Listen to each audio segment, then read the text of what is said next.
because of you. We're here because you were there. We've arrived from every corner of the planet to this nation to seek the fulfillment of the promise of America. We were promised a better life in our home countries, where we were told that privatizing water and electricity would make things run more efficiently.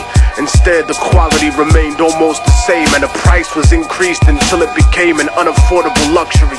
Some corporations are more efficient in government, but their motivation is not the health or well-being of the people. It's only about profit.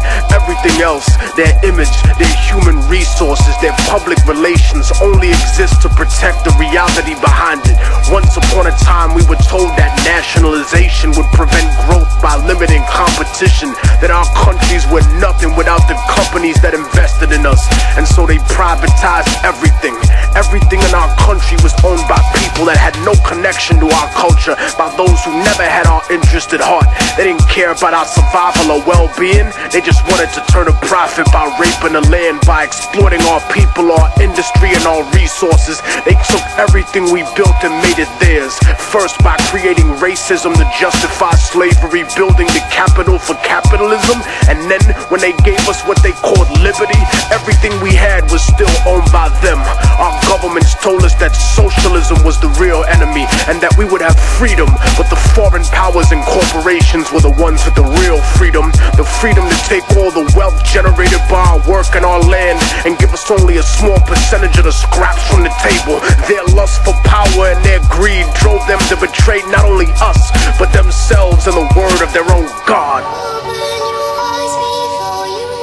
And while some used missionaries and donations to offset this abuse, other countries and companies were blatant with their crimes, using war, disease, and sanctions that killed millions. They supported corrupt governments that were almost like the old slave masters in their repression of the people, because their loyalty was to those who enabled them, installed them, and kept them in power. They became the bastard children of American industry, kleptocracies, governments of thievery. They protected the corporations and went to war against their own people to preserve those profits. The puppet rulers were given billions of US tax dollars to fund civil wars, right-wing death squads, execute political dissidents, sympathetic clergy, and even overthrow democratically elected governments. And so the age of revolution began again.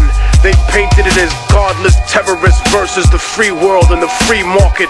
But the free market has never been free, because the market does not regulate itself. It is manipulated like a puppet, and it survives because of its image. Destroy the image and the enemy will die. Such is the same in the rap industry, for the major label superpowers treat the underground like the third world. When they need new assets, new artists to prostitute or sign and put on the shelf to use their songs. When they needed new concepts, music, and publishing to steal from producers, they came to the underground, to the third world. They took our culture, our property, and our industry, and our resources, even using our own people to help them exploit us. But behind the mask of efficiency they claim that we need to succeed, they're no better than us.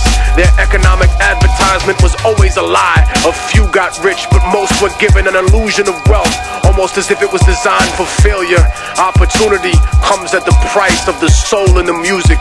So remember what they are underneath the fancy architecture: glitter and rented jewelry, the cars, the IMF loans, the seeds with suicide genes, 20-year contracts and oil blood money.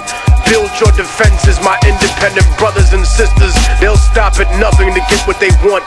They paint the third world underground as savage and backward, but the superpowers are no less corrupt. They've just learned to disguise it better, cause they fix elections too. They embezzle tax money, they go to war for resources, they fund terrorism for their own benefit. And when there's enough at stake, history's taught us that they'll even assassinate their own presidents.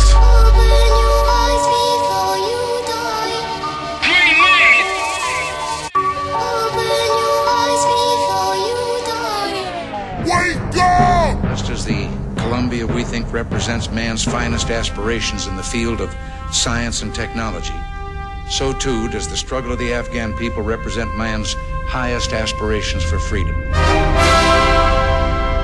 I am dedicating on behalf of the American people the March 22nd launch of the Columbia to the people of Afghanistan.